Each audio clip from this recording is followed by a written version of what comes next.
नमस्कार दोस्तों, आप सभी का नॉवेल बॉय डॉन चैनल पर हार्दिक स्वागत है।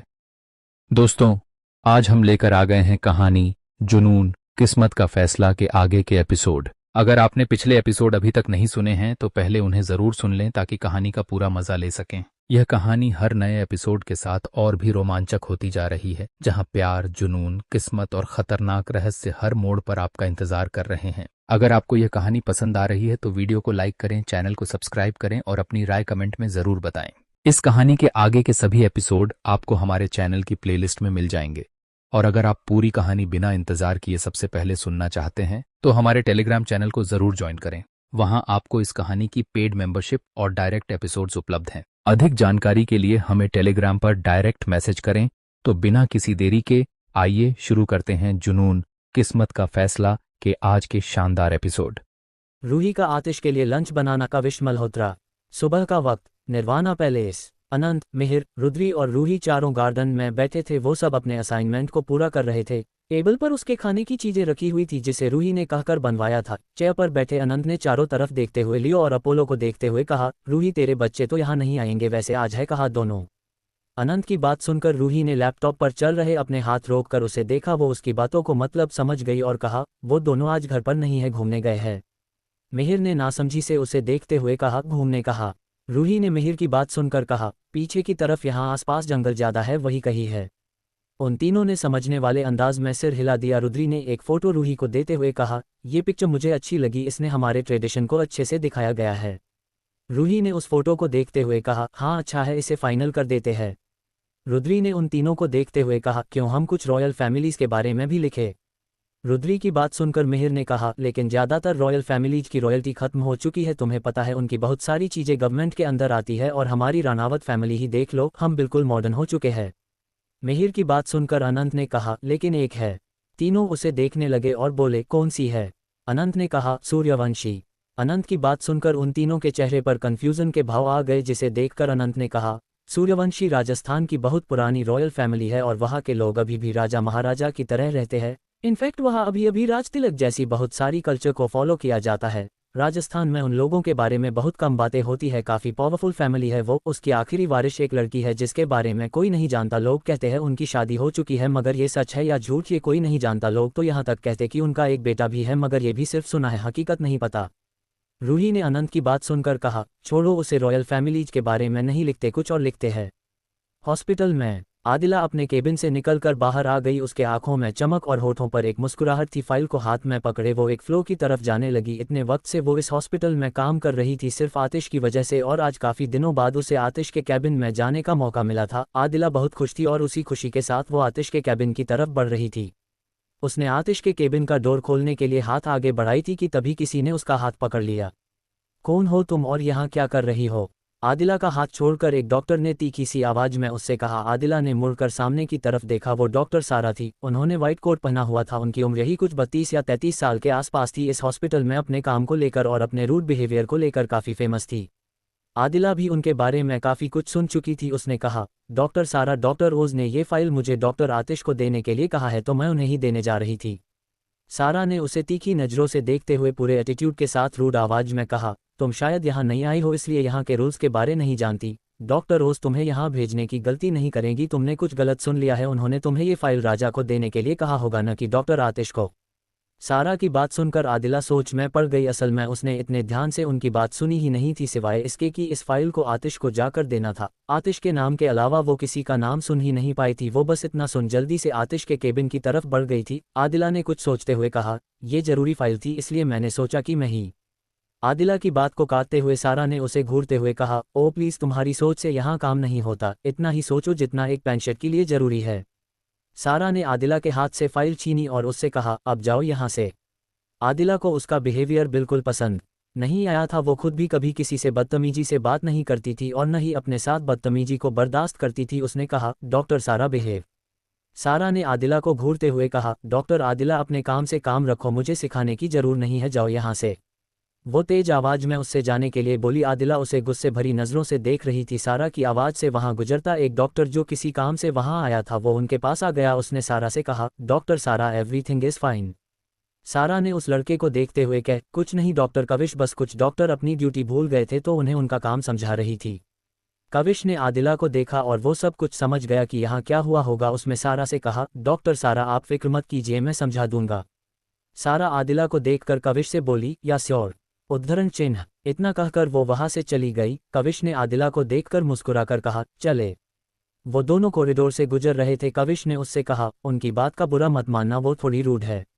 आदिला ने उसकी बात सुनकर उसे देखते हुए कहा, थोड़ी, जैसे मानो वो उसकी बात सुनकर चौंकी चुकी हो। कविश ने हंसते हुए कहा, हाँ थोड़ी नहीं बहुत रूड है। वो इस हॉस्पिटल की डायरेक्टर की टीम के साथ काम करती है, इसलिए इतना बहुत घमंड होना कोई बड़ी बात नहीं है।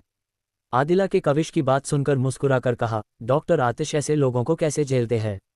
आदिला की बात सुनकर कविश ने उसकी तरफ देखते हुए कहा, डॉक्टर आतिश इन लोगों को नहीं झेलते, बल्कि ये लोग डॉक्टर आतिश को झेलते हैं। उनके सामने डॉक्टर सारा हो या डॉक्टर अजीत, किसी की जुबान नहीं खुलती। वैसे मैं डॉक्टर कविश मल्होत्रा, मैं यहाँ कार्डियोलॉजी डिपार्टमेंट का हेड हूँ।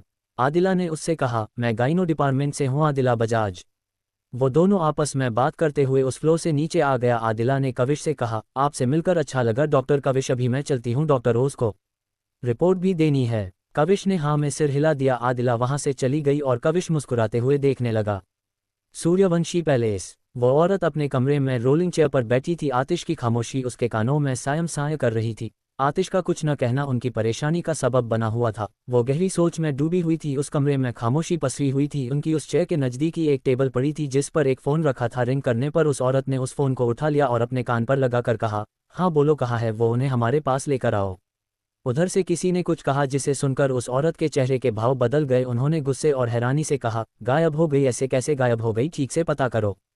फ़ोन के दूसरी तरफ से एक आवाज़ आई, वो यहाँ नहीं है मैडम, हम पता कर चुके हैं। उस औरत ने गुस्से में आकर फ़ोन को दीवार की तरफ फेंकते हुए चीख कर कहा, आतिश। वो सामने की तरफ देखते हुए गुस्से से हौंफते हुए सामने देखने लगी। इतने में कमरे का डोर खुला और दीवान साहब अंदर आ गए। उनके हाथ में एक एनवलप था। जब वो औरत चीखी थी तो वो दरवाजे पर ही खड़े थे और दरवाजा खोलने ही जा रहे थे कि उन्होंने उसके साथ एक टूटने की आवाज़ सुनी थी। वो फौरन अंदर आए। उन्होंने फ़ोन की हालत देखी, फिर उस औरत को देखा जिसका चेहरा गुस्से से लाल हो गया था। दीवान साहब उस औरत से बोले, क्या हुआ बाईसा? उस औरत ने अपनी चेयर से खड़े होकर दीवान से गुस्से और परेशानी से कहा, आतिश ने उसे गायब करवा दिया है। ऐसा कैसे कर सकता है? वो उसका भी तो कोई रिश्ता है न उससे, कैसे कर सकता है वो? ये सब उस लड़की की वजह से हुआ है। अब तो उससे मिलना बहुत जरूरी है दीवान साहब। दीवान ने उस औरत की बात सुनकर गहरी सांस लेकर कहा, वो लड़की हुकुम की बीबी है, बाईसा हुकुम ने शादी की है उससे।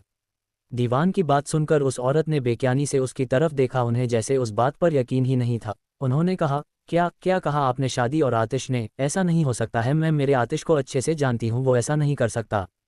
दीवान साहब ने उसे देखते हुए कहा, लेकिन ऐसा हुआ है, हुकुम की शादी हो चुकी है बनारस की राजकुमारी रूहानिका ठाकुर से।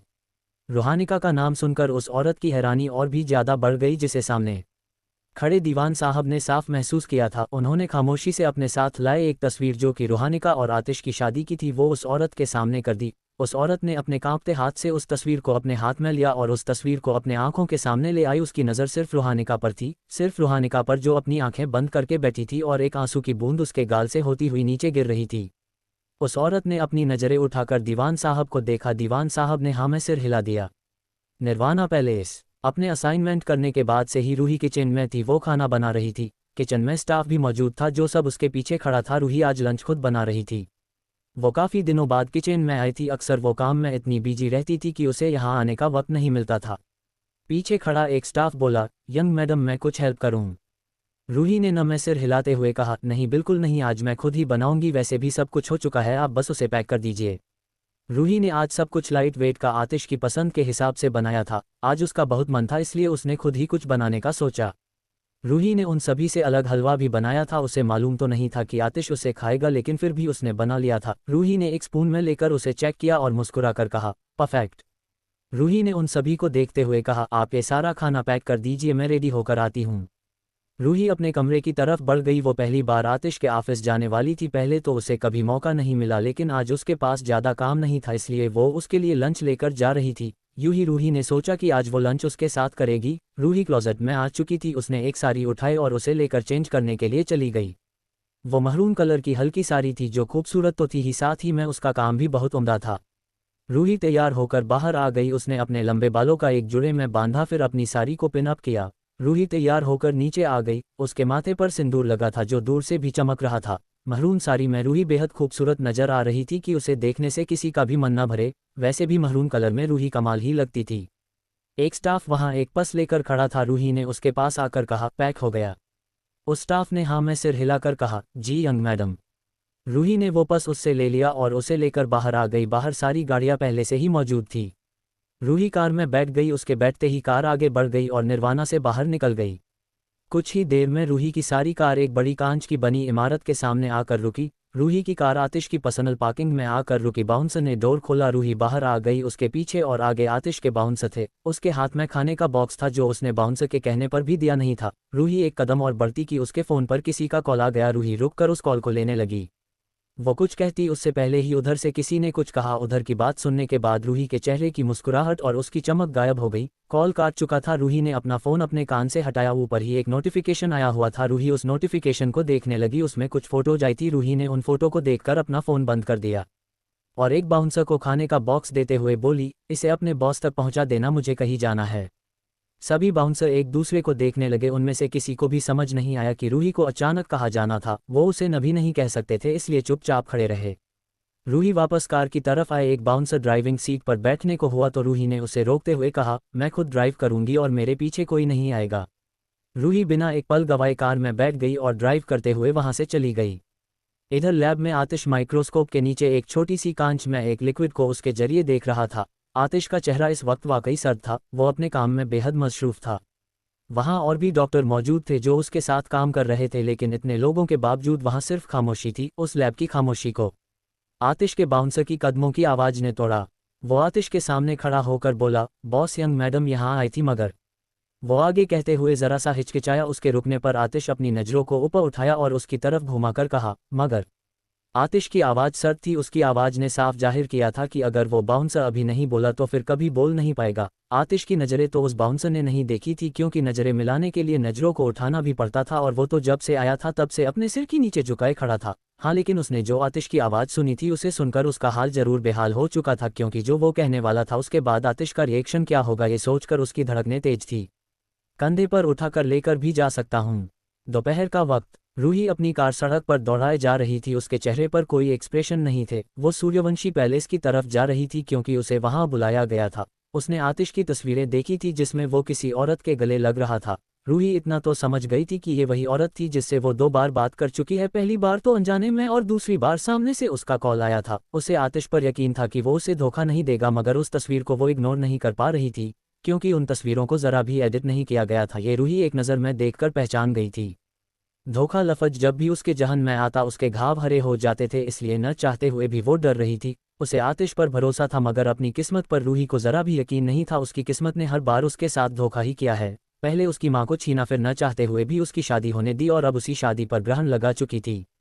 रूही आतिश के पास पहुंचकर लौट आई क्योंकि सच जानना उसके लिए जरूरी था, जो कि आतिश कभी नहीं बताएगा। रूही को इस बात का जरा भी अंदाजा नहीं था। उसका एक कदम आतिश की सालों की मेहनत पर पानी फेर सकता था। रूही के गाड़ी के पीछे कुछ दूरी पर कुछ और गाड़ियां भी थी जो रूही को इस रास्ते जाता देख थोड़ी हैरान थी। वो जानते थे कि इस रास्ते की मंजिल सूर्यवंशी पैलेस था। उन्हें रूही का उस तरफ जाना बिल्कुल समझ नहीं आया था। AR industry. वो बाउंसर आतिश की बात सुनकर अपना सूखा गला तर करते हुए आगे कुछ कहने को हुआ कि आतिश का फ़ोन रिंग हुआ। बाउंसर चुप हो गया। आतिश ने स्लैब से अपना फ़ोन उठाकर स्क्रीन को देखा। उस पर एक मैसेज आया हुआ था। उस मैसेज को देख आतिश की सुनहरी आंखें सर्द हो गई। उसके जबड़े आपस में कस चुके थे। आतिश ने उस फ़ोन को अपनी मजबूत उंगलियों के अंदर दबा लिया, फिर खुद से कहा, यह आपको नहीं करना चाहिए था मॉम। सूर्यवंशी पैलेस। हाल में वही औरत मौजूद थी। स्टाफ यहाँ से वहाँ दौड़ दौड़ कर काम कर रहा था। वो औरत चीखते हुए बोली, जल्दी जल्दी हाथ चलाओ, हमारी कृष्णा इतने सालों बाद हमसे मिलने आ रही है। मैं कोई कमी नहीं चाहती, इसलिए सब कुछ दोबारा चेक करना।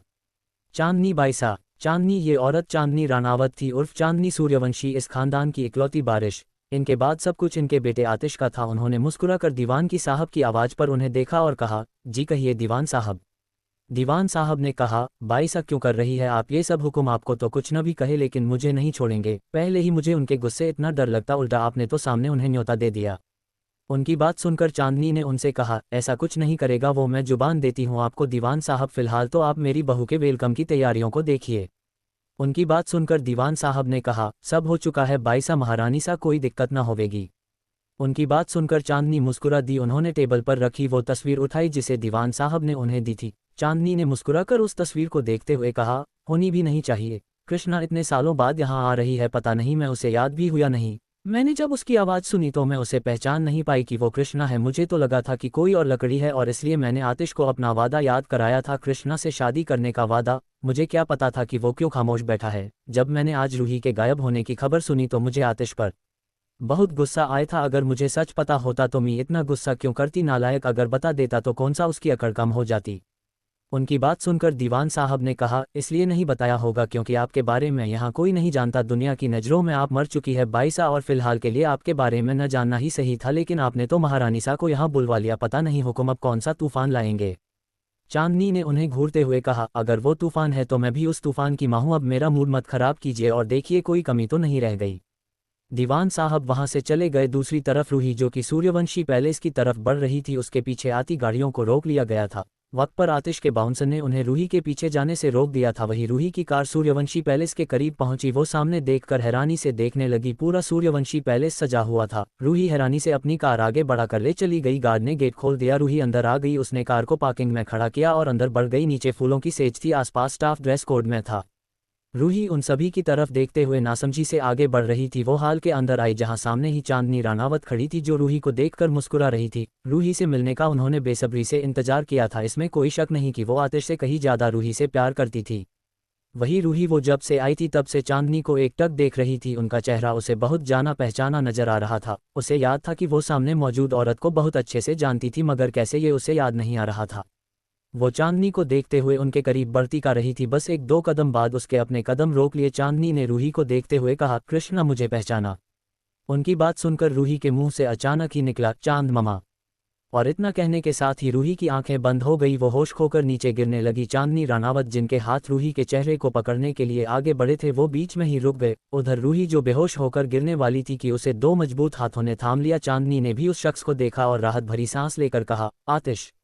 आतिश ने उन्हें गुस्से भरी नज़र से देखा और फिर रूही को अपनी गोद में उठाते हुए अपने कमरे की तरफ लेकर चला गया। चांदनी और दीवान साहब भी उनके पीछे चले गए। आतिश उसे पैलेस के एक आलिशान कमरे में लेकर आया था। आतिश ने रूही को बेड पर लेटाया, फिर ड्रॉर से एक इंजेक्शन निकालते हुए उसमें दवाई भरते हुए उसे रूही के हाथ में लगा दिया। चांदनी आतिश के पास आकर बोली, इसे क्या हुआ आतिश? आतिश ने इंजेक्शन निकाला और उसे डस्टबिन में डाला। तभी जब उसने चांदनी की बात सुनी तो उसने गुस्से में हो हाथ में आया यानी कि टेबल पर रखी लैंप को पकड़कर जोर से जमीन पर दे मारा। चांदनी जी के कदम पीछे हो गए, साथ ही दीवान साहब भी चिहुकते हुए पीछे हो गए। हालांकि अगर उनके कदम पीछे न भा होते तब भी उन्हें कोई चोट नहीं लगती। इधर आतिश ने गुस्से से हौंफते हुए लाल आंखों से चांदनी जी को देखते हुए कहा, इसलिए मना किया था मैंने आपसे कि दूर रहिए। इतना कहकर वो वहां से चला गया और चांदनी जी परेशानी से रूही को देखने लगी। दीवान साहब वहां से चले गए। अब कमरे में चांदनी जी और रूही ही बची थी। फ्लैशबैक, ममा आज हमें घूमने जाना था, आप भूल गई। छोटी सी रूही ने अपनी माँ इरावती से कहा। जी की हाल में सोफे पर बैठी अपनी फाइल देख रही थी। वो ऑफिस जाने के लिए तैयार थी। उन्होंने रूही की तरफ देखा जो उन्हें घूर कर देख रही थी। इरावती ने उससे कहा, आई एम सॉरी मेरी मीटिंग है, हम कल चले। रूही ने नमे सिर हिलाकर पैर को पटकते हुए कहा, नहीं हम आज ही जाएंगे ममा। इरावती ने गहरी सांस लेकर उसे देखा, फिर कहा, क्रे। वो उसका नाम पूरा ले पाती उससे पहले ही एक औरत वहां आ गई। कृष्णा। ये आवाज़ सुनकर रूही की आंखों में चमक आ गई। उसने सामने की तरफ देखते हुए कहा, चांद ममा।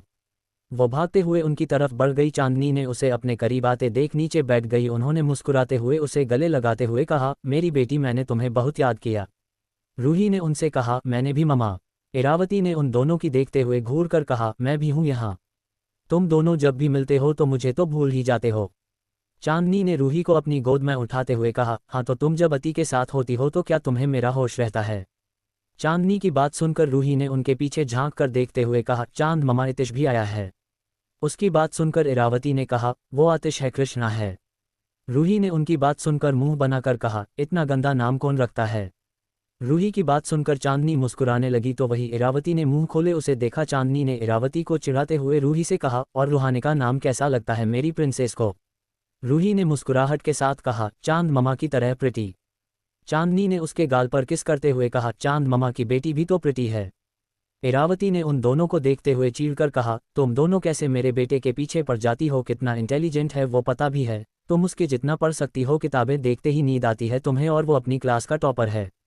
रूही ने उदासी से चांदनी को देखा तो चांदनी ने इरावती से कहा, अच्छा अब बस करो, अब तुम अपनी मीटिंग के लिए जाओ और हम दोनों घूमने जा रहे हैं, क्यों है ना कृष्णा। रूही उनकी बात सुनकर खुश हो गई। इरा ने वहां से जाते हुए कहा, मैं मीटिंग के बाद तुम दोनों को ज्वाइन करूंगी। तो उन दोनों ने ही चीखते हुए कहा, कोई जरूरत नहीं है। इरावती ने उन दोनों को मुड़कर हैरानी से देखा जो उससे बाय कर रहे थे। इरावती ने उन दोनों को घूरते हुए कहा, आतिश को आने दो, फिर बताऊंगी तुम दोनों को। वो वहां से चली गई और उनके जाने के बाद चांदनी ने रूही से कहा, तो अब चले। रूही ने उन्हें देखते हुए कहा, आप मेरे साथ जाएंगी चांद ममा। चांदनी ने मुस्कुरा कर कहा, हाँ तुम्हारी चांद ममा तुम्हें अकेला थोड़े ही छोड़ सकती है, वो हमेशा तुम्हारे साथ रहेंगी।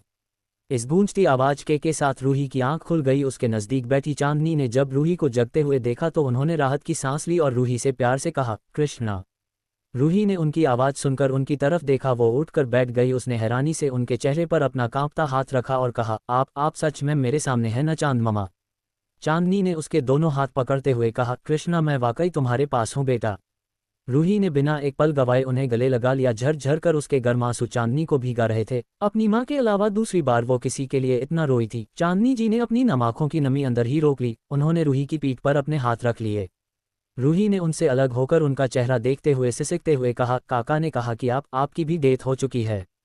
चांदनी ने उसकी बात सुनकर उसे समझाते हुए कहा, वो सब झूठ था। रूही ने उनकी बात सुनकर रोते हुए कहा, आपने झूठ बोला था। आपने कहा था कि आप हमेशा मेरे साथ रहेंगी, लेकिन आपने मुझे अकेला छोड़ दिया। आपने तो कहा था कि आप इतिश से ज्यादा मुझसे प्यार करती है, फिर आप मेरे पास क्यों नहीं आई।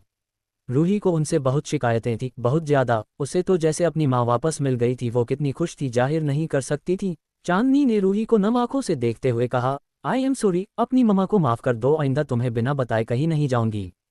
रूही ने उनकी बात सुनकर उनसे कहा, पक्का नहीं जाएंगी। रूही की बात सुनकर चांदनी जी एक पल के लिए ठहरी, फिर बोली, तुम्हें बिना बताए कहीं जाऊंगी पक्का। अब तो थोड़ा सा मुस्कुरा दो, तुम्हें पता है न मुझे रोते हुए बच्चे बिल्कुल पसंद नहीं है।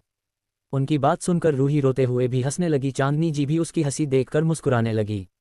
कुछ देर बाद रूही चांदनी जी के साथ नीचे उतरकर आई। रूही की नज़र सोफे पर बैठे आतिश पर गई। उसने उससे अपनी नज़रें फेर ली। जाहिर है इतनी बड़ी बात आतिश ने उससे छुपाई तो वो नाराज थी। चांदनी ने नीचे आकर कहा, लंच तैयार है तो तुम दोनों लंच करके जाना। उनकी बात सुनकर आतिश ने कहा, हम नहीं रुक सकते, हमें अभी जाना है। आतिश की बात सुनकर रूही ने चांदनी जी की तरफ देखते हुए कहा, चांद ममा मैं आज आपके साथ ही रुकूंगी, यहाँ से कहीं नहीं जाऊंगी। उसने तिरछी निगाहों से आतिश को देखा, फिर आखिर में चांदनी जी को देखते हुए अपनी बात खत्म की। चांदनी जी ने भी आतिश को देखा, जिसके चेहरे से रूही की बातों का कोई असर नजर नहीं आ रहा था। उसने तो जैसे रूही की बात सुनी ही नहीं थी। वो आगे बढ़ा और रूही का हाथ पकड़कर उनसे बोला, आइंदा आप ये हरकत दोबारा नहीं करेंगी। आतिश सर्द आवाज में उन्हें समझा रहा था। उसकी बात सुनकर रूही ने चिढ़ते हुए उससे अपना हाथ छुड़ाते हुए खुद में बड़बड़ाते हुए कहा, खुद की हरकत का कोई ख्याल है या नहीं। फिर उसने आतिश की तरफ गुस्से भरी निगाहों से देखा और कहा, मेरा हाथ छोड़िए, मैं यहाँ से नहीं जा रही हूँ, आप जा रहे हैं। आतिश ने रूही की बात सुनकर उसका हाथ कसकर पकड़ते हुए कहा, चुपचाप चलो वरना कंधे पर उठाकर लेकर भी जा सकता हूँ। आतिश की इस कदर बेबाकी पर रूही तो क्या चांदनी रानावत भी हैरान रह गई। वो तो सोचने लगी कि क्या वाकई ये उनका बेटा है। उन्होंने आतिश से कहा, आतिश अगर वो रुकना चाहती है तो उसे क्यों लेकर जा रहे हो, और मैंने भी सोच लिया है कि होली के बाद ही उसे यहाँ से जाने दूंगी।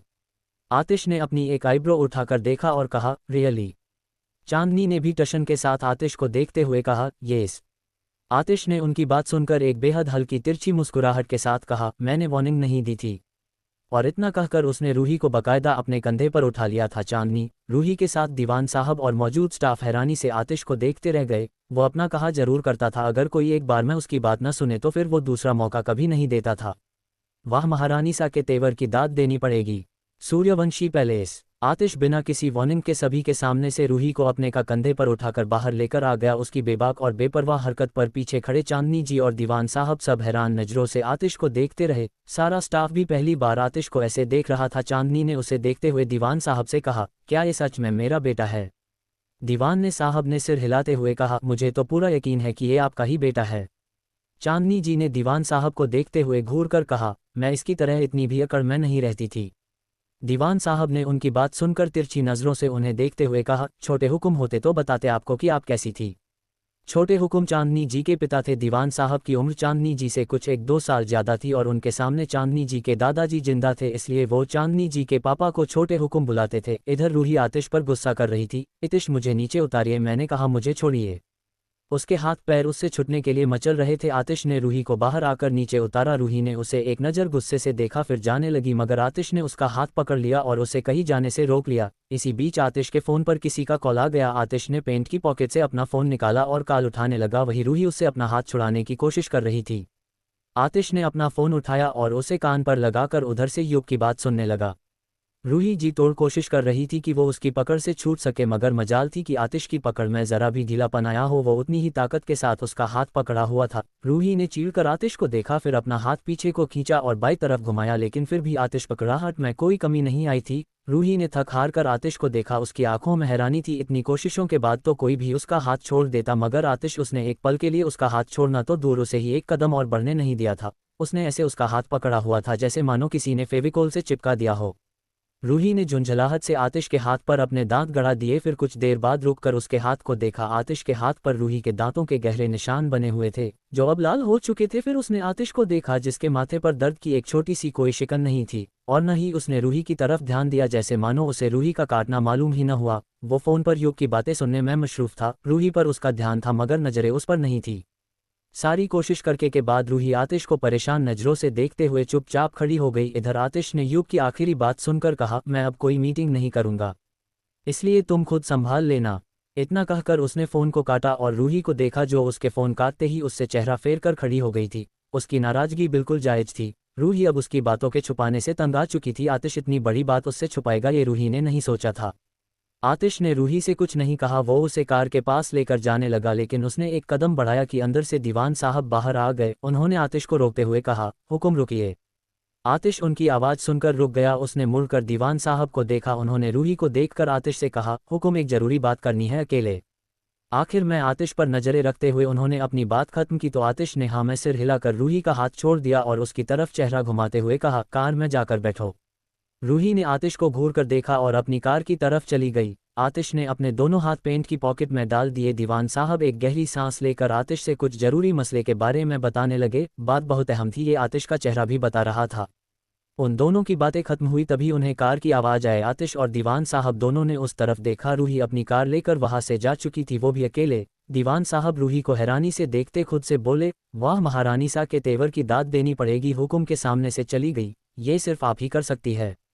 वो होठों होठों में ही बुदबुदाते हुए बोले और तिरछी नज़रों से आतिश को देखने लगे। आतिश रूही को अकेले जाते देख एक उंगली से अपने माथे को सहलाया। उसने सुनहरी आंखों से रूही की दूर जाती कार को देखा और अपनी पेंट की पॉकेट से फ़ोन निकालकर कॉल लगाते हुए कहा, पूरी सिटी ब्लॉक कर दो, कोई भी जयपुर से बाहर नहीं जाना चाहिए, कोई भी, मतलब कोई भी।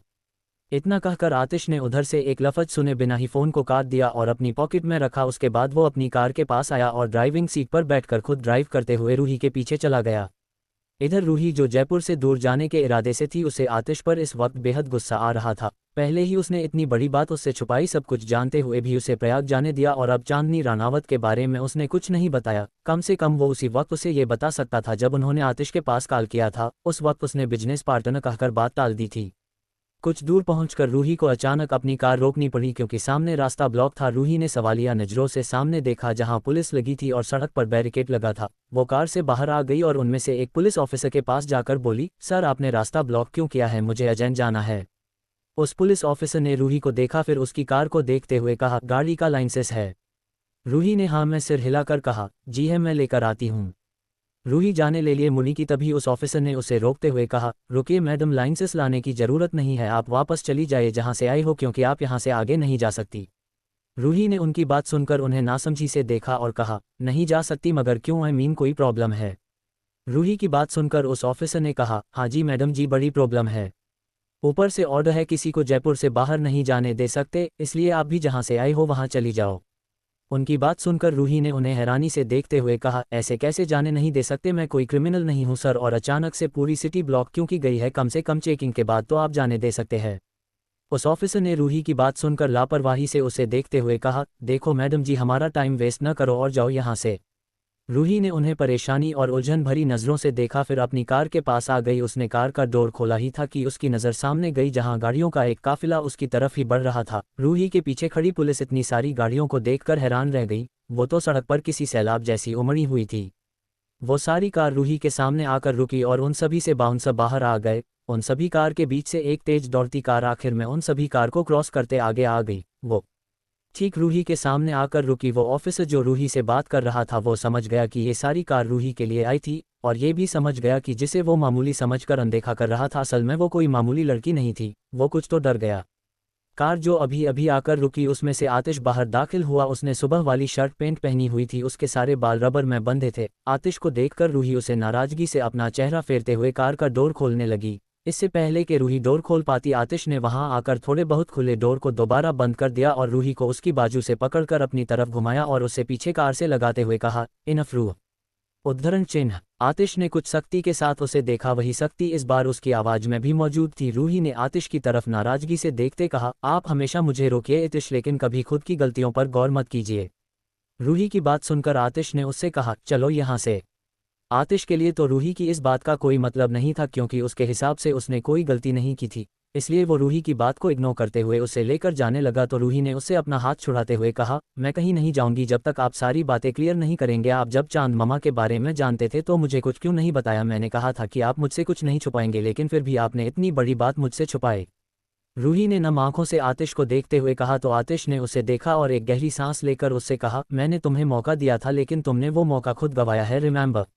आतिश उस वक्त की बात कर रहा था जब उसने रूही से सवाल पूछने के लिए कहे थे कि जो वो जानना चाहती थी पूछ सकती थी, मगर रूही ने ही कुछ नहीं पूछा। आतिश की बातों का मतलब समझकर रूही ने चिढ़ते हुए कहा, हाँ तो उस दिन जब ममा ने कॉल किया था तब मैंने आपसे पूछा था न, तो तब आपने मुझे सच क्यों नहीं बताया? रूही की बात सुनकर आतिश ने अपनी एक आईब्रो उठाकर कहा, मैंने सच ही कहा था। रूही ने आतिश को घूरते हुए कहा, झूठ मत बोलिए, आपने कहा था कि वो आपकी बिजनेस पार्टनर है, आपने ये नहीं बताया कि वो आपकी मॉम है। आतिश ने रूही की बात सुनकर उसकी तरफ एक कदम बढ़ाते हुए उसके दोनों तरफ कार पर हाथ रखते हुए उसके चेहरे को देखते हुए आराम से कहा, वो तुम्हारी गलती है, तुम्हारा सवाल उन्हें जानने का था, मेरा उनसे क्या रिश्ता है ये जानने का सवाल तुमने नहीं किया था। रूह, मैंने कोई झूठ नहीं बोला था, वो मेरी बिजनेस पार्टनर है।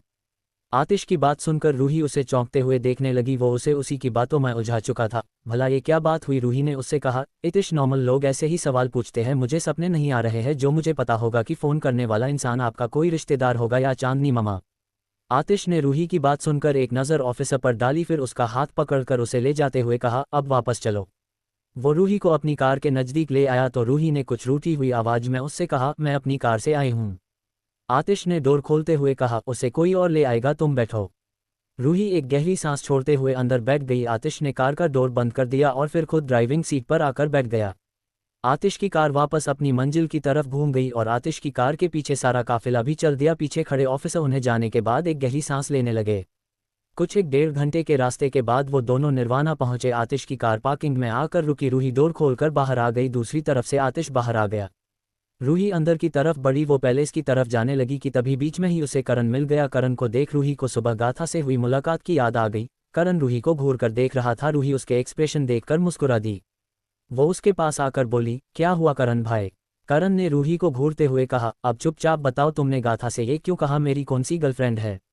रूही अपनी मुस्कुराहट को छुपाते हुए कहा, मैं और कौन, मैंने तो उससे अपनी बात की थी, याद है आपने कहा था कि मैं आपकी बहन से पहले दोस्त हूँ, तो एक लड़की अगर आपकी दोस्त होगी तो वो आपकी गर्लफ्रेंड हुई ना? मैंने बस इतना ही कहा था, सच्ची।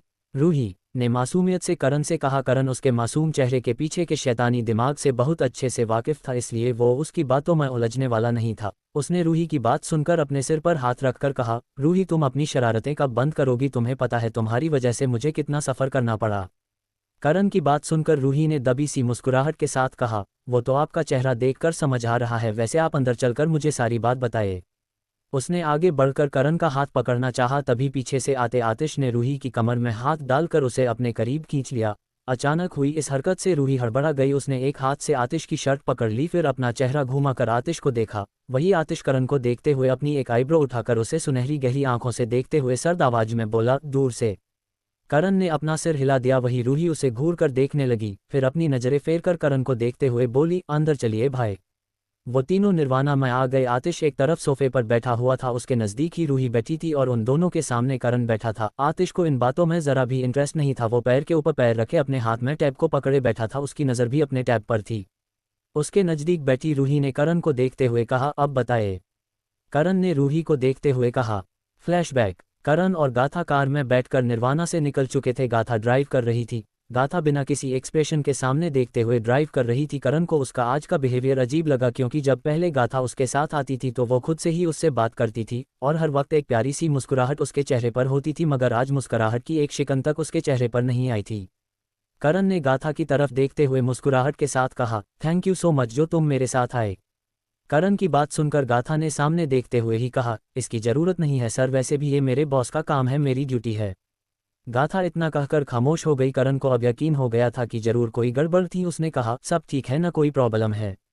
करण की बात सुनकर गाथा के चेहरे पर धीरे धीरे गुस्सा नजर आने लगा और गुस्से से धीरे धीरे कार की स्पीड भी तेज हो रही थी, जिसका एहसास अभी करण को नहीं था। करण ने गाथा के कंधे पर हाथ रखते हुए कहा, गाथा क्या हुआ? वो गाथा की तरफ मुड़ चुका था और आगे भी कुछ कहने को हुआ ही था कि गाथा ने एक झटके के साथ कार को दूसरी तरफ टर्न किया। करण को भी झटका लगा, वो तो उसकी सीट बेल्ट लगी थी, वरना उसका सिर विंडो में जरूर लग जाता। करण ने गाथा को हैरानी से देखते हुए कहा, क्या कर रही हो गाथा, संभाल कर चलो। उसकी बात खत्म हुई थी कि तभी गाथा ने फिर से दूसरी तरफ टर्न लिया और साथ ही स्पीड भी तेज कर दी।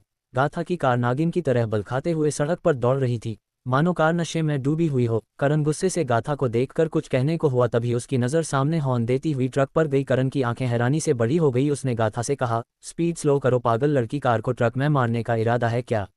गाथा ने उसकी एक बात नहीं सुनी और न ही कार की स्पीड हल्की की। वो जैसे जैसे नजदीक जा रहे थे, करण की दिल की धड़कन बढ़ गई। उसने अपने आंखों पर अपना हाथ रख लिया। गाथा ने ट्रक को ओवरटेक कर दिया और आगे निकल गई। कुछ देर बाद करण ने अपनी आंखें के ऊपर से अपना हाथ हटाया। खुद को सही सलामत देख उसने एक राहत की सांस ली। गाथा ने कुछ दूर जाकर कार रोक दी, फिर एक गहरी सांस लेकर वो करण की तरफ मुड़ते हुए बोली, आपकी गर्लफ्रेंड कौन है सर? करण जो अभी अभी संभला था वो गाथा की बात सुनकर चौंकते हुए बोला, क्या गर्लफ्रेंड? मेरी कोई गर्लफ्रेंड नहीं है, तुमसे ये सब किसने कहा? गाथा ने करण को घूर कर देखते हुए कहा, आपकी गर्लफ्रेंड है, लेकिन आपने कभी उसके बारे में किसी को नहीं बताया। आप इतनी बड़ी बात सबसे कैसे छुपा सकते हैं? गाथा की बात सुनकर करण ने हैरानी से कहा, अरे मेरी सच में कोई गर्लफ्रेंड नहीं है, कैसे यकीन दिलाऊं तुम्हें? और तुम्हें ये कहा किसने कि मेरी गर्लफ्रेंड है? ये कहते हुए वो कुछ सोचने लगा। कुछ याद आते ही उसने गाथा की तरफ देखा और कहा, ये सब तुमसे रूही ने कहा है? करण जानता था कि रूही के अलावा कोई नहीं हो सकता, लेकिन फिर भी वो कंफर्म करना चाहता था। गाथा ने सामने देखते हुए कहा, जी हाँ, ये मुझे यंग मैडम ने बताया, आपने तो किसी को कुछ नहीं बताया था। गाथा की बात सुनकर करण ने उसे अपनी तरफ घुमाते हुए कहा, गाथा सच में मेरी कोई गर्लफ्रेंड नहीं है, रूही ने सिर्फ तुमसे एक मजाक किया है। गाथा करण के इतने नज़दीक थी कि उसके आंखों में देखने से खुद को रोक नहीं पाई। करण की काली आंखें में वो कुछ पल के लिए डूब गई थी, मगर उसकी बातें सुन वो होश में आए। उसने करण से कहा, क्या सच में आपकी कोई गर्लफ्रेंड नहीं है? करण ने नमे सिर हिलाते हुए कहा, नहीं। करण उससे दूर होकर अपनी सीट पर बैठ गया। गाथा भी सीधे होते हुए बोली, फिर यंग मैडम ने जो मुझसे कहा? करण ने उसकी बात सुनकर कहा, वो सब झूठ था, वो तुम्हारे साथ प्रेम कर रही थी। गाथा ने एम्ब्रेंस होकर अपनी आंखें भींच ली, फिर नमे सिर हिलाकर करण से कहा, हम लेट हो जाएंगे, अभी चलते हैं। दोस्तों, होली का वक्त है, इसलिए हो सकता है चैप्टर छोटे आए। मैं अभी बहुत बिजी हूँ, आप लोग भी होंगे। मैं अपने घर से बाहर हूँ, अपनी दादी के घर आई हूँ, इसलिए यहाँ सबके साथ चैप्टर भेजना नामुमकिन सा है। होली सेलिब्रेशन, चीखती चिल्लाती आवाजें। शाम का वक्त। करण ने अपनी आप बीती रूही को सुना दी और अब वो उसे घूरते हुए देख रहा था। उसके घूरने पर आतिश ने करण को नजर उठाकर देखा। उसकी नजरों का अंदाज समझते हुए करण ने नमे सिर हिलाकर उससे अपनी नजरें हटा ली। इधर रूही उन दोनों की उस नजरों की इस हरकत से अनजान करण से बोली, आप कॉफी लेंगे? तो करण ने कहा, नहीं, मुझे होली की तैयारियां करनी है, इनविटेशन भी देने हैं, इसलिए बाद में आऊंगा। करण ने सोफे से उठते हुए रूही से कहा तो रूही ने हाँ में सिर हिला दिया। करण वहां से चला गया। उसके जाने के बाद रूही ने आतिश से कहा, इतिश, होली का फंक्शन हम निर्वाणा में रखे और ममा को भी बुला ले। रूही की बात सुनकर आतिश ने कहा, नहीं, और वो टैब को टेबल पर रखते हुए सोफे से उठ गया। रूही भी उसकी बात सुनकर उसे देखते हुए सोफे से उठी और बोली, लेकिन क्यों? आतिश ने उसे देखते हुए कहा, मॉम यहाँ नहीं आ सकती। आतिश की बात सुनकर रूही कुछ पल खामोश होकर सोचने लगी। कोई बात तो थी जो जिंदा होने के बाद भी वो अब तक दुनिया के सामने नहीं आई थी। रूही ने इस बात पर उसे फोर्स नहीं किया। उसने कहा, ठीक है, मगर होली का फंक्शन निर्वाणा में तो रख सकते हैं, उसके लिए आप क्यों? रूही कहते कहते शांत हो गई। उसे कुछ याद आया। उसने आतिश की तरफ देखते हुए कहा, आपको होली नहीं पसंद? चांदनी ममा को तो कितनी पसंद है, आप कितने बोरिंग से है, होली किसे पसंद नहीं होती? आतिश उसका बोरिंग लफ्ज सुनकर उसे देखने लगा। उसने उसकी तरफ बढ़ते हुए कहा, बोरिंग? रूही जो अपनी बात उससे कह रही थी वो आतिश की बात सुनकर उसकी तरफ देखने लगी। उसने हाँ में सिर हिलाकर कहा, जी हाँ, बिल्कुल, आप बोरिंग है। आतिश ने रूही को अपने करीब बढ़ते हुए कहा, फिर तो मुझे कुछ करना चाहिए तुम्हारा यकीन मिटाने के लिए। रूही ने आतिश की तरफ नासमझी से देखा। इतने में आतिश ने उसे अपनी बाहों में उठाया और कमरे की तरफ लेकर जाने लगा। रूही उसे हैरानी से देखने लगी। रूही ने उससे कहा, आप मुझे कहाँ ले जा रहे हैं? आतिश ने उससे कहा, कमरे में तुम्हारा यकीन मिटाने। रूही की हैरान आंखें और बड़ी हो गई। उसने शर्म से झेपते हुए अपनी नज़रें उससे हटाए और कहा, मुझे कुछ नहीं करना, आप मुझे यही छोड़ दे। रूही ने खुद को छुड़ाते हुए कहा, मगर आतिश ने उसकी एक बात भी नहीं सुनी। वो उसे कमरे में ले गया और दरवाजे को पैर से बंद कर दिया। रात का वक्त। रूही कमरे में बेड पर बैठी इनविटेशन का सामान देख रही थी। उसमें चॉकलेट के साथ कुछ बिस्किट और ड्राई फ्रूट्स थे। ये हवेली से आए थे। रूही ने आतिश की टी शर्ट पहनी थी और नीचे एक लोवर पहना हुआ था। उसके गले पर बने आतिश के शिद्दत के निशान साफ नजर आ रहे थे, जो काफी गहरे थे। रूही के बाल भी बेतरबी से खुले थे। रूही का मन भी नहीं था उठने का। वो तो आतिश ने रहम करके उसकी मिन्नतों पर उसे छोड़ दिया था, वरना आतिश उसकी रूह को इतनी आसानी से नहीं छोड़ता था जब तक वो खुद स्टाइसिफाइड न हो जाए। आतिश बालकनी में खड़ा किसी से बात कर रहा था। वो अपनी बात खत्म करके बाहर आया। उसने सिर्फ नीचे पैंट पहनी हुई थी और ऊपर उसने कोई शर्ट नहीं पहनी थी। वो शर्ट लेस था। उसके लंबे बाल आज रबर से आज़ाद थे, इसलिए उसके बाल बिखरे हुए माथे पर आ रहे थे। इन बिखरे बालों के साथ मस्कुलर करती बॉडी में, जिसमें उसके शरीर की सारी मसल्स उभरती हुई नजर आ रही थी, इसमें आतिश बेहद हसीन नजर आ रहा था। उसके चेहरे की चमक उगते सूरज से भी तेज थी, जिसका सामना हर कोई कभी नहीं कर सकता था। वो फ़ोन को हाथ में लेकर अंदर आया। अंदर बेड पर बैठी रूही की नज़र इनविटेशन कार्ड पर थी। उसके पैर ब्लैंकेट में थे। चेहरे पर एक छोटी सी मुस्कुराहट थी। रूही के माथे पर थकान भरे शिकन के निशान भी थे, लेकिन वो इतने नहीं थे। आतिश ने अपना फ़ोन टेबल पर रखा, रूही के माथे पर किस करते हुए कहा, दिन करे। रूही ने आतिश को देखते ही इनविटेशन कार्ड को टेबल पर रख दिया, फिर उसकी तरफ देखते हुए हाँ में सिर हिलाया। आतिश ने एक टी शर्ट पहन ली थी। रूही आतिश के साथ ही बाहर आई थी। वो दोनों डाइनिंग टेबल पर बैठे थे। आतिश अपनी हेड चेयर पर बैठा था और रूही उसके बराबर वाली सीट पर बैठी थी। रूही ने आतिश से कहा, इतिश, हम कल होली के बाद ममा से मिलने चले। रूही की बात सुनकर आतिश ने अपना खाते हुए उसे देखा और कहा, कल देखेंगे रूही ने आतिश को देखा और कहा, इतिश, सही सही बताए, होली के बाद तो हमें ममा के पास जाना चाहिए। आतिश ने उसे देखा। वो चांदनी के पास जाने के लिए बहुत बेताब नजर आ रही थी। आतिश ने उससे कहा, हम अभी वहां नहीं जा सकते, हम। उसकी बात सुनकर रूही कुछ कहने को हुई तो आतिश ने सख्ती से कहा, बहस नहीं रूह। हर मामले में आतिश पहले जैसा ही था, बल्कि वो रूही के साथ सख्ती तभी करता जब रूही उसकी बात नहीं मानती थी, वरना तो शादी से पहले भी आतिश रूही से आराम से ही बात करता था। रूही ने उसे घूरा, फिर वो खाना खाने लगी। 10 बजे के वक्त कमरे में रूही आतिश के सीने पर सिर रख कर लेटी थी। उसने आतिश से कहा, ममा अब तक कहाँ थी? आतिश ने उससे कहा, इंडिया से बाहर थी। रूही ने उसकी बात सुनकर कह, क्या दादू को भी उनके बारे में नहीं पता? आतिश ने उसकी बात का जवाब देते हुए कहा, नहीं। रूही ने अब की बार अपना सिर उसके सीने से हटाया और अपनी चिन को उसके सीने पर रखा, फिर उसे देखते हुए कहा, आपने ऐसा किया क्यों? आतिश ने उसकी तरफ देखा, फिर उसके सिर पर हाथ रखकर कहा, अब सो जाओ। रूही ने उसकी बात सुनकर, अब आप अपनी बात से मुकर रहे थे इतिश? आपने कहा था कि आप मेरे सारे सवालों के जवाब देंगे। रूही की बात सुनकर आतिश ने उससे कहा, कुछ सवालों के जवाब सुनने आसान नहीं होते। आतिश की बातों के पीछे गहरा मतलब था और वो रूही की समझ में आ रहा था, मगर पूरी तरह नहीं। उसे ऐसा लग रहा था कि जैसे उनके साथ भी कुछ अच्छा नहीं हुआ था, शायद ऐसा कुछ जो मरने से भी ज़्यादा बुरा हो। रूही ने कुछ पल की खामोशी के बाद आतिश से कहा, क्या उनके साथ ममा की तरह कुछ? उसकी पकड़ आतिश पर कस रही थी, जिसे आतिश ने महसूस किया। उसने रूही के हाथ को पकड़कर उसे अपनी बाहों में कसते हुए कहा, सो जाओ। रूही ने उसकी बात मानकर अपनी आंखें बंद कर ली और कुछ ही देर में उसकी आंख लग गई। उसके सोने के बाद भी आतिश की आंख खुली थी। वो रूही के सिर को सहलाते हुए कुछ सोच रहा था। कुछ पल उसकी आंखों के सामने आकर गुजरे। उसके अतीत में गूंजती कुछ चीखती चिल्लाती आवाजें बार बार उसके कानों में गूंज रही थी। आज भी जब वो महज एक बच्चा था, उसने अपनी आंखों के सामने चांदनी रानावत को तड़पता हुआ चेहरा आ जाता था। आज भी वो चीखती चिल्लाती आवाजें उसके कानों में गूंजती हुई सी महसूस होती थी। वो कुछ नहीं भूला था और न ही भूलना चाहता था। उसकी खुली आंखों में एक बंद कमरे का मंजर था, जहां एक औरत को बांधा हुआ था। उसके हाथों में रस्सी की रगड़ से निशाना बन गए थे। उसके बाल उसकी सारी गीली थी। स्लीव्स पर ब्लाउज फट चुका था और वहां सिर्फ जख्म दिखाई दे रहे थे। बालों से लाल रंग का गाढ़ा पानी टपक कर नीचे गिर रहा था, जो कि मजे कोई पानी नहीं बल्कि खून था जो उनके सिर से निकल रहा था। उनके सामने खड़ा था एक बच्चा, जिसकी सिसकियां उस कमरे में गूंज रही थी। उसे इतनी समझ थी कि इतना अंदाजा लगा सके सामने आखिर क्या हो रहा है। उसकी सिसकियां उस औरत के कान में गई तो उसके गुस्से से उसका नाम लेते हुए कहा, बंद कर रोना। अब तुम्हारे रोने की आवाज़ मेरे कानों तक नहीं आनी चाहिए। अतीक, तुम्हारी सिसकियां मुझे गुस्सा दिला रही है। उन्होंने अपनी लाल आंखें उठाकर सामने मौजूद बच्चे को देखा, जिसकी आंखें रोने की वजह से लाल थी। हालत तो उसकी भी ठीक नहीं थी। उसे भी जंजीरों में जकड़ा हुआ था। उसके कपड़े फट चुके थे। उसके नज़दीक ही फ़ोन पड़ा था। उस बच्चे ने उस औरत की बात सुनकर अपनी सिसकियों को बंद करते हुए सामने देखा। वो औरत उसे देख रही थी। तुम मेरे बेटे हो, ये चीजें तुम्हें डरा नहीं सकती, तुम कोई बुजदिल नहीं हो, तुम्हारा रोना तुम्हें कमजोर साबित कर रहा है और तुम कमजोर नहीं हो। एक मजबूत इंसान हर हालात में खामोश रहता है, फिर चाहे वो हालत कितने भी बुरे क्यों न हो। तुम्हें भी खामोश रहना होगा, तुम कभी नहीं रोएगे अति, मेरे मरने पर भी नहीं।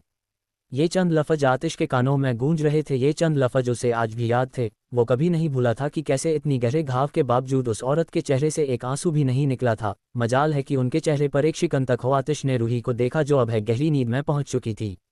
उसकी पकड़ भी उस पर ढीली हो गई थी, मगर आतिश की पकड़ उस पर उतनी ही तेज थी। सिर्फ एक एंटीडोट के लिए जो हाल चांदनी जी का हुआ वो रूही का भी हो सकता था, क्योंकि वही एकमात्र जरिया थी उस एंटीडोट को पाने का जिसकी खबर खुद चांदनी रानावत को भी नहीं थी। क्योंकि उस एंटीडोट को छुपाने वाली रूही की मां थी। इरावती ठाकुर ने ही उस एंटीडोट पर रूही की आंखों को स्कैन करके उस बॉक्स पर पासवर्ड लगाया था। रूही की आंखें स्कैन किए बिना वो बॉक्स नहीं खुल सकता, लेकिन अगर उसके साथ जबरदस्ती खोलने की कोशिश की गई तो उसके अंदर रखा एंटीडोट का फॉर्मूला अपने आप जलकर राख हो जाएगा। ये सब इरावती ठाकुर ने किया था और रूही को इसलिए चुना क्योंकि उस वक्त रूही के बारे में कोई नहीं जानता था, मगर रतन पुरोहित के भाई की वजह से ये राज बाहर आ गया था। खैर, इतना पता होने के बावजूद भी वो लोग आज तक रूही तक नहीं पहुंच पाए थे। रूही के नानू के मरने के बाद रतन जी ने रूही को सबसे छुपा कर रखा था, इसलिए कोई नहीं जानता था कि रूही कहाँ है, कैसी है, जिंदा है भी या नहीं। चूंकि इतने सालों बाद उन सभी को रूही की खबर लग चुकी थी तो जाहिर है वो लोग रूही को पकड़ने की कोशिश जरूर करने वाले थे, लेकिन इस बार उन्हें अंदाजा नहीं था कि वो रूही पर नजर डालकर कितनी बड़ी गलती करने वाले थे। अगली सुबह हवेली और निर्वाणा के बाहर कुछ दूरी पर खुले में ही एक बेहतरीन डेकोरेशन की थी। वहां एक जगह पर टेबल पर लाइन से गुलाल रखे हुए थे जो कई तरह के थे। बीच मैदान में बाथ ट्यूब थे जो एक से ज्यादा थे। बेहतरीन सजावट के बीच अभी कोई मौजूद नहीं था।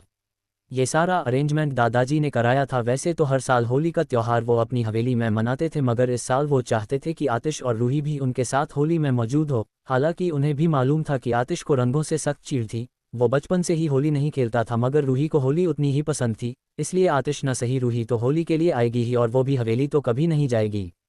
आखिरी बार वो आतिश के सऊदी अरब जाने पर ही वो हवेली गई थी, और वीरेंद्र जी मालिनी जी के साथ हुई बहस के बाद वो दोबारा हवेली की तरफ कभी नहीं गई। इन्हीं कुछ वजहों से दादाजी ने सारा अरेंजमेंट हवेली के बाहर कराया था।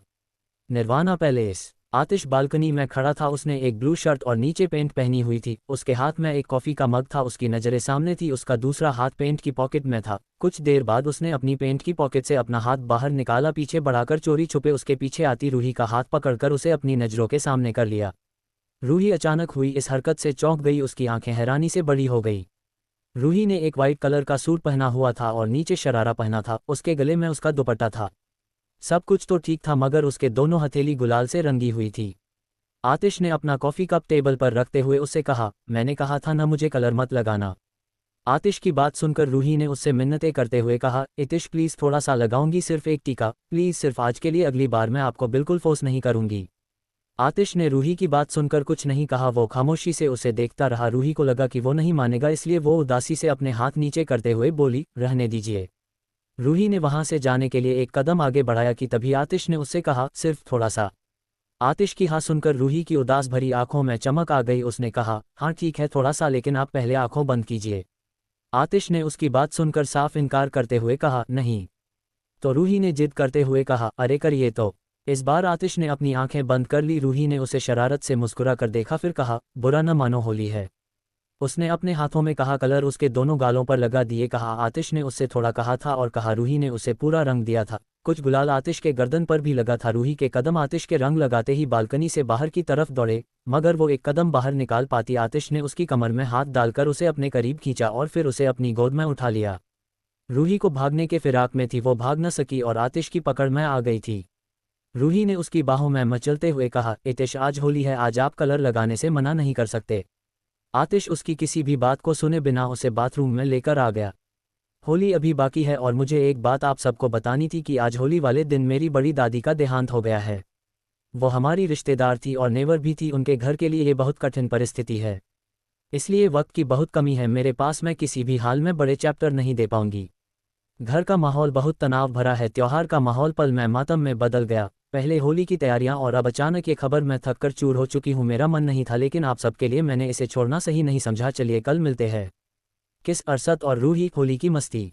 सुबह का वक्त। निर्वाणा पैलेस। रूही वॉशबेसिन के पास स्लैब पर बैठी थी और उसके ठीक सामने आतिश खड़ा था। रूही मुंह बनाते हुए एक टॉवल से उसके गाल पर लगा रंग साफ कर रही थी और आतिश उसे देख रहा था। उसकी सुनहरी गहरी नजरें रूही के चिढ़े हुए चेहरे पर टिकी थी। जब दोनों गाल पर आतिश का रंग साफ हो गया तो रूही ने उससे कहा, हो गया। रूही की बात सुनकर आतिश ने उससे एक कदम दूर होकर अपनी शर्ट का एक बटन खोला और अपनी गर्दन दिखाते हुए कहा, और ये? रूही ने उसे घूर कर देखते हुए कहा, इतना सा तो है आतिश। आतिश ने उसकी बात सुनकर अपनी एक आईब्रो उठाकर उसे देखा। रूही उसका चेहरा देखकर समझ गई। उसने कपड़ा उठाया। उसे तो पहले ये बातें मजाक लगती थी, उसे क्या पता था कि आतिश को रंग इतनी चीड़ थी कि वो थोड़ा सा भी रंग नहीं लगवाएगा। आतिश एक कदम उसकी तरफ बढ़ गया। उसने अपने दोनों हाथ रूही के पास ही स्लैब पर रख दिए। रूही ने रंग साफ करके टॉवल को वहीं रखा, फिर आतिश से कहा, अब तो उतार दीजिए। आतिश ने रूही को कमर से पकड़कर नीचे उतार दिया। रूही बाथरूम से बाहर आ गई। वो अपने कमरे में आई और बाहर की तरफ जाने लगी, तभी आतिश ने उसका हाथ पकड़ा और उसे अपनी तरफ खींचा। रूही ने अपना सिर उठाकर उसे देखा। आतिश ने उसे अपनी बाहों में पकड़ा और कहा, जो किया है उसकी सजा तो लेती जाओ। रूही ने उसकी बात सुनकर उसे चौंकते हुए कहा, सजा कलर लगाने की? आतिश ने उसकी बात सुने बिना ही पास में टेबल पर रखा कलर अपनी मुट्ठी में भरा और रूही को दीवार से लगाते हुए उसकी गर्दन से लगाते हुए उसके गले पर लगा दिया। रूही पुलके फड़फड़ाने लगी, उसकी धड़कन तेज दौड़ने लगी। आतिश उसे छू भी ऐसे रहा था कि रूही उसे रेजिस्ट नहीं कर पा रही थी। आतिश ने अपना चेहरा उसकी गर्दन में छुपाते हुए एक गहरी सांस ली और फिर रूही की कमर में हाथ डाल उसकी पीठ को अपने सीने से लगाते हुए उसके कुर्ती के अंदर हाथ डालते हुए अपनी मुट्ठी में भरा रंग उसकी कमर पर लगा दिया। रूही की आंखें हैरानी से बड़ी हो गई। उसके चेहरे पर अब लाल रंग खुद ब खुद निखर आया। उसे किसी और रंग की जरूरत ही महसूस नहीं हुई। आतिश का हाथ तो उसकी कमर पर था। उसने अपनी नोज से उसके गर्दन पर टैप किया, फिर अपने होंठ उसके गर्दन पर रख लिया। रूही ने अपनी आंखें भींच ली। आतिश के होंठ उसके गर्दन से होते हुए उसके कंधे पर पहुंच चुके थे। आतिश के हाथों की पकड़ भी उस पर तेज हो रही थी। उसने रूही को एक झटके से अपनी तरफ मोड़ा और उसे अपने करीब खींचते हुए उसके होठों को अपनी गिरफ्त में ले लिया। वो रूही पर हावी था और रूही उसके सहारे रुकी हुई थी। आतिश पैशन के साथ उसके होठों पर किस कर रहा था। रूही के दोनों हाथ आतिश का कंधे पर रखे थे, जिसकी उसने कसकर मुट्ठियां भींच ली। थोड़ी देर बाद जब रूही की सांस उखड़ने लगी तब आतिश ने उसके होठों को छोड़ा। उसकी कमर से हाथ हटाकर उसने उसके गाल और रंग लगते हुए उसके कान में धीमी आवाज में बोला, हैप्पी होली। रूही की धड़कन तेज दौड़ रही थी। आतिश उसके गले के नज़दीक किस करते हुए दोबारा बालकनी में आ गया। रूही ने आतिश की एहसास से खुद को दूर करने के लिए एक गहरी सांस ली। हालांकि ये तरीका इतना भी कारगर साबित नहीं हुआ था, क्योंकि आतिश की नज़र का असर भी कोई अपने सिर से उतार नहीं पाता था और आतिश रूही के तो इतना करीब था। रूही पर तो उसका असर सबसे ज़्यादा था, जिसे उतार पाना रूही के बस की बात नहीं थी। रूही कमरे से बाहर जाने लगी, मगर रुक गई। कुछ सोचकर वो क्लोजेट में गई और आतिश के लिए वाइट कलर का पठानी सलवार कुर्ता बेड पर रख चली गई। उसने बहुत कहा मगर वो जाने के लिए तैयार ही नहीं हुआ, इसलिए रूही ने यह तरीका अपनाया। हालांकि मुश्किल था कि ये तरीका काम कर जाए। रूही उस कुर्ते को बेड पर छोड़कर चली गई।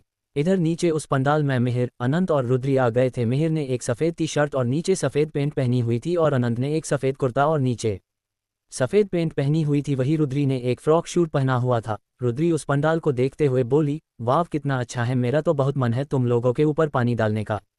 अनंत ने रुद्री को घूर कर देखते हुए कहा, ओह तो तुम लोगों ने प्लानिंग शुरू भी कर दी। उसकी बात सुनकर रुद्री ने अपने दोनों कंधे उचका दिए। इसी बीच और भी गेस्ट वहां आने लगे। रूही भी वहां आ गई। रूही को देखकर मिहिर ने कहा, रूही भी आ गई। रुद्री, अनंत दोनों की नज़रें मिहिर के कहने पर रूही पर चली गई। वो तीनों उसी तरफ बढ़ गए। रूही ने उन तीनों को देखा तो वो भी उनकी तरफ बढ़ गई। रुद्री ने उसके चेहरे पर लगे कलर को देखते हुए कहा, तुझे कलर किसने लगा दिया? रुद्री की बात सुनकर अनंत ने कहा, और किसने? भाई ने लगाया होगा। फिर वो हैरान होकर रूही से बोला, भाई ने तुझे कलर कैसे लगाया? क्या वो अब कलर से नहीं चिढ़ते? अनंत की बात सुनकर रूही ने उससे कहा, वो अभी भी चिढ़ते हैं। मैंने कलर लगाया और बाद में मुझे ही साफ करना पड़ा। मैं तो यहाँ आ रही थी तभी उन्होंने मुझे ये कलर लगा दिया। रूही के चेहरे पर चिढ़ भरे भाव थे। तभी वहाँ नैना और राज भी आ गए। नैना ने एक वाइट शूट और राज वाइट शर्ट पैंट पहने हुए थे। उन सभी से मिलने के बाद रूही दादू, तपिश, विभा जी, सुहानी, अविनाश के पास चली गई।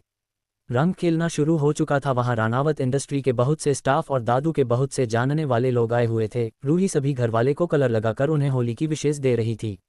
वीरेंद्र जी, मालिनी जी, आलोक और किमाया के साथ वहां आदिला भी थी। आदिला रूही को देख रही थी जो दादू के साथ खड़ी थी। उसे अकेला देख आदिला एंट्रेंस की तरफ घूमकर देखा और एंट्रेंस से अपनी नजरें हटाकर चारों तरफ घुमाई। वो जिसे देखना चाहती थी वो उसे कहीं नहीं दिखा। इधर रूही दादू से बात करके जाने लगी, तभी आदिला उसकी तरफ बढ़ गई। उसके हाथ में गुलाल था। आदिला ने गुलाल रूही के चेहरे पर लगाते हुए मुस्कुराकर कहा, हैप्पी होली। रूही उसे देखकर मुस्कुराई। उसके भी अपने हाथ में बचे गुलाल को उसके गाल पर लगाते हुए कहा, सेम टू यू। आदिला ने इधर उधर आतिश को ढूंढते हुए कहा, आतिश नहीं आया। आदिला की बात सुनकर रूही ने उससे आराम से कहा, वो होली नहीं खेलते। आदिला जो अपनी नज़रें पंडाल में घुमा रही थी, उसने रूही की बात सुनकर उसकी तरफ देखते हुए कहा, रियली बहुत बोरिंग इंसान है। आदिला की बात सुनकर रूही ने हाँ में सिर हिलाते मुस्कुरा कर कहा, हाँ मैंने भी उनसे यही कहा था। आदिला ने हैरानी से उससे कहा, तुमने उसके सामने कह दिया? आदिला की बात सुनकर रूही ने लापरवाही से अपने कंधे उचकाकर कहा, हाँ। आदिला ने हल्का सा मुस्कुरा कर कहा, तुम बहुत डेयरिंग हो, बाय द वे मैंने सुना है तुम्हें होली बहुत पसंद है। रूही ने मुस्कुराकर हाँ में सिर हिला दिया और कहा, मैं चलती हूँ। आदिला ने मुस्कुराकर अपना सिर हिला दिया। रूही वहां से अपने दोस्तों के पास चली गई और आदिला वही खड़ी उसे देखने लगी। कुछ देर तक रूही को देख वो वहां से जाने के लिए मुड़ी, तभी पीछे किसी ने कहा, दुश्मन से दोस्ती कर ली या आतिश को भूल चुकी हो? आदिला ने मुड़कर देखा, वहां मालिनी जी खड़ी थी। आदिला ने देखा कि उनके आसपास कोई नहीं था तो ये लफ्ज उन्होंने ही कहे थे। आदिला ने मुस्कुराकर कहा, आंटी रूही मेरी दोस्त नहीं है और न ही दुश्मन है और न ही मैं आतिश को भूली हूँ। वैसे भी आज होली है, हम एक दूसरे को जानते थे इसलिए मैंने उसे कलर लगाया। इतना कहकर वो चली गई। मालिनी जी ने उसे देखकर कहा, पता नहीं इस रूही से हर कोई मिलकर इतना क्यों बदल जाता है, आखिर इस लड़की में ऐसा क्या है? उन्होंने रूही को देखा जो रुद्री और नैना के साथ खड़ी थी। रुद्री ने रूही से कहा, रूही अब क्या करना है, इन तीनों को कैसे भिगाना है इससे पहले कि ये हमें भिगाए? नैना ने रुद्री की बात सुनकर रूही से कहा, हाँ कुछ तो सोचना पड़ेगा। उन दोनों की बात सुनकर रूही ने कहा, हम सोचते हैं। रूही ने अपनी नज़र घुमाना शुरू कर दिया, तभी उसकी नज़र पाइप पर चली गई। उसे देखकर रूही के आंखों में चमक आ गई। उसने कहा, मिल गया आइडिया। रूही की बात सुनकर रुद्री और नैना उसे देखने लगी। उन्हें पूरा भरोसा है कि रूही ने हमेशा की तरह जरूर कुछ हटकर ही सोचा होगा। दूसरी तरफ अनंत, मिहिर और राज अपनी अलग प्लानिंग में थे। मिहिर ने ठंडाई पीते हुए कहा, इतनी शांति कैसे है, अब तक तो रूही ने कोई धमाका कैसे नहीं किया? मिहिर की बात सुनकर राज ने कहा, उसे भी पता चल गया शायद कि हम आज नहीं फंसने वाले। पिछली बार वो लोग हमें बहला फुसलाकर बाथ ट्यूब के पास लेकर गए थे और धक्का दे दिया था, अब मैं पहले से ही अलर्ट हूँ। अनंत ने उन दोनों को देखते हुए कहा, मैं भी इस रूही की बच्ची की के जाल में नहीं फंसूंगा। अब अगर पास भी आई तो मैं दूर से ही चला जाऊंगा। राज ने अनंत की बात सुनकर उससे कहा, वो खुद तो हमारे जाल में फंसती नहीं और रुद्री नैना को भी बचा लेती है। वो तीनों आपस में ही सोच कर बैठे थे कि किसी भी हाल में उन तीनों की बातों में नहीं आएंगे। दूर दादू के साथ खड़ी सुहानी उन तीनों को ही देख रही थी। उसने अपने नज़दीक खड़े अविनाश से कहा, आज ये तीनों बहुत सूखे हुए नजर नहीं आ रहे हैं। सुहानी की बात सुनकर अविनाश ने उससे कहा, थोड़ी देर रुको, ये तीनों बुरी तरह फंसने वाले हैं। सुहानी ने अविनाश की बात सुनकर उसकी तरफ देखते हुए कहा, आपको बड़ा यकीन है? अविनाश ने मुस्कुराकर कहा, मुझे रूही पर बहुत यकीन है, देखती जाओ। अविनाश कहते हुए रूही को ढूंढने लगा और जैसे ही उसकी नज़र सामने रूही पर पड़ी तो उसकी आंखें बड़ी हो गई। रूही पाइप लेकर खड़ी थी। उसने रुद्री को इशारा किया तो रुद्री ने पानी की टंकी खोल दी। अनंत, मिहिर और राज सारी बातों से अनजान जब उन पर पानी की बौछार शुरू हुई तो वो हड़बड़ा कर उस तरफ देखने लगे जहां से पानी गिरना शुरू हुआ था। रूही को देखकर मिहिर ने कहा, रूही बंद करो इसे। मिहिर के इतना कहने पर ही नैना वहां पाइप लेकर आ गई। उसने कहा, इतनी जल्दी कहा, अभी तो और भीगना बाकी है। वो तीनों जितना पीछे जाते रूही और नैना उतनी ही पीछे तक पाइप से उनके ऊपर पानी मारते थे। जब उन्हें लगा कि वो वाकई नहीं बच सकते तो वो नैना और रुद्री की तरफ बढ़ने लगे। अनंत ने रूही की तरफ बढ़ते हुए कहा, रूही ये सब तेरी वजह हुआ है। रूही उसके नज़दीक बढ़ने पर पाइप को छोड़कर पीछे की तरफ भागते हुए बोली, हाँ तो होली है, बुरा नहीं मानना चाहिए। रूही की बात सुनकर अनंत ने कहा, तो भाग क्यों रही है, मैं भी तुझे भीगा दूं फिर ये बात कहना। इस पंडाल में गाथा और युग भी आए थे। रूही को पाइप से उन तीनों को भिगोते हुए उन दोनों ने भी देखा था। गाथा ने युग से कहा, यंग मैडम तो बॉस से बिल्कुल अलग है, एक जलती आग है तो दूसरा ठंडा पानी। गाथा की बात सुनकर युग ने उसकी तरफ देखते हुए कहा, बात तो सही है। युग ने ये कहते हुए अपनी नज़र दूसरी तरफ घुमाई जहां से करण उन दोनों के पास आ रहा था। करण युग के गले लग गया, उसी ने उन दोनों को इन्विटेशन दिया था। करण ने युग से कहा, आज तुम्हें छुट्टी मिल गई। करण की बात सुनकर युग ने कहा, मैं भी सरप्राइज्ड था, बॉस तो आज भी अपने ऑफिस में ही होते थे मगर वो आज गए ही नहीं और मुझे भी मना कर दिया। कितने सालों बाद मुझे होली बनाने का मौका मिला है। करण ने मुस्कुराकर उसे देखा, फिर गाथा को देखते हुए कहा, हैप्पी होली गाथा। गाथा जो करण को देखने में मग्न थी वो उसकी बात सुनकर हड़बड़ा कर बोली, same to you Karan sir. इधर रूही जो अनंत से बचकर भाग रही थी कि सामने एक शख्स से टकराते टकराते बच गई। उसने सॉरी बोलने के लिए सामने नजरें उठाई कि जो वो कहना चाहती थी वो बात उसके गले में ही रह गई। रूही के चेहरे की मुस्कुराहट गायब हो गई। सामने अरशद खड़ा था। अरशद को देख अनंत और मिहिर भी रुक गए। मिहिर ने अनंत से कहा, ये यहाँ कैसे? अनंत ने मुस्कुराकर उसकी तरफ देखा। मिहिर ने उसकी मुस्कुराहट देख उसे हैरानी से देखा और कहा, तूने इसे बुलाया? अनंत ने सामने देखते हुए कहा, वो रूही का भाई है, मिही अपनी बहन के साथ होली बनाने का हक तो है उसे। रूही अरशद को देखकर थोड़ी हैरान थी। अरशद अचानक उसके सामने आ जाएगा ये उसने नहीं सोचा था। कुछ पल के लिए वो समझ नहीं पाई कि उसे क्या करना चाहिए। इधर अरशद रूही को देखकर मुस्कुराकर बोला, हैप्पी होली।